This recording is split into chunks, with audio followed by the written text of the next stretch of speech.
Check by Matthews. Ridden to the boards by Thompson. Brody, with a minute to go in the period, takes a big hit. Charged at by Tuck. Getting into it as well as Dahlin. Giordano responds. A frustration hit in the corner.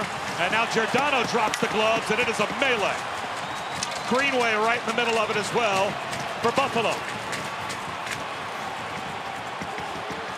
Dahlin squares off with Bertuzzi.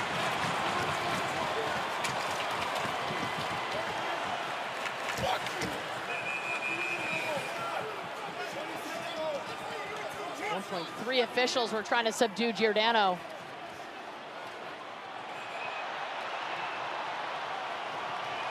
Bertuzzi, a couple for Dahlin, and it starts again.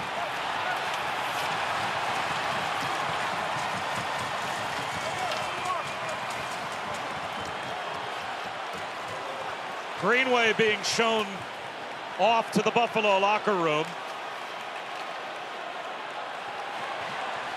And there are not enough officials on the ice to stop every altercation.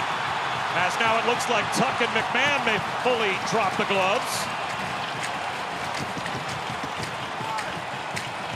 Dahlin being brought over to the Buffalo penalty box. So at least one combatant aside has been removed from all of this. And you got Tuck and McMahon in a boxer's hug right there. I think it was Tage Thompson with Bertuzzi down on the ice too with one ref. You need gloves or a stick? You good on equipment right now? I mean, yeah, exactly. It's available. It's a yard sale out there. Wow.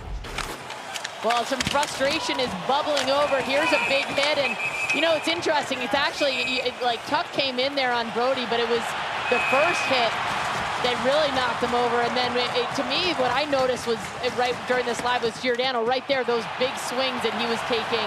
And then they think it's settled down. It goes again. All 5 Toronto players and all Buffalo players have a 10-minute misconduct. In addition, number 26 from Buffalo has 2-minute minor for boarding.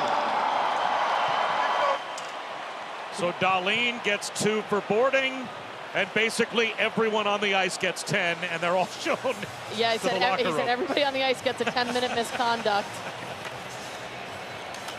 And that's.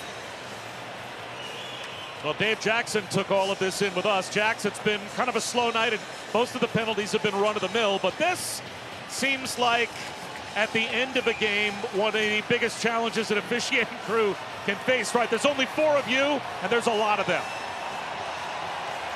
Well, you know what? As an official, it's happening less than a minute left in the game. 3-goal difference, so it's really not that, crucial for the officials. I mean, they're just babysitting here right now. They're not going to affect the outcome of the game based on what they call. It's kind of like square dancing. Everybody was changing partners back and forth.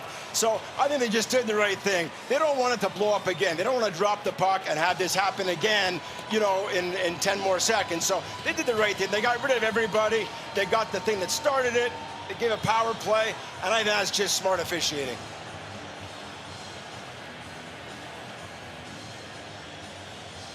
Yeah, you can see that the benches are pretty empty on both sides here for this last minute of play. And I like what you said, Jax. They're just babysitting at this point because they're just trying to get through this game without massive injury or any sort of fines or any sort of mishap. One of the players on the ice was Austin Matthews. So on the night where he ends up scoring goal number 60, he also gets shown the door with a 10-minute misconduct. I think that was more guilt by association than it was participation for Austin Matthews. And after all of this, Toronto ends up with a power play to end the game. Boy, the benches right now kind of looks like open hockey when not enough guys show up. Yeah. Right? You're hoping for more bodies to come through the door so you're not too tired. And Dave Jackson can rejoin us. And what about these conversations with the 2 coaches? What would you be going to both coaches here, Jax, and explaining as best you could? Well, see, back in the day, I used to carry what we call a riot pad in our pocket with a Sharpie, and we take down all the numbers of what's going on. But these officials, they had to get involved. There was so much going on, everybody changing partners. So they rely on the off-ice officials who are really good in every building. They give the guys the numbers. They tell them who paired off with who was on the ice. So then they're able to go over to the coaches and go, these are the 5 guys that were on the ice. These are the 5 guys that have to leave. And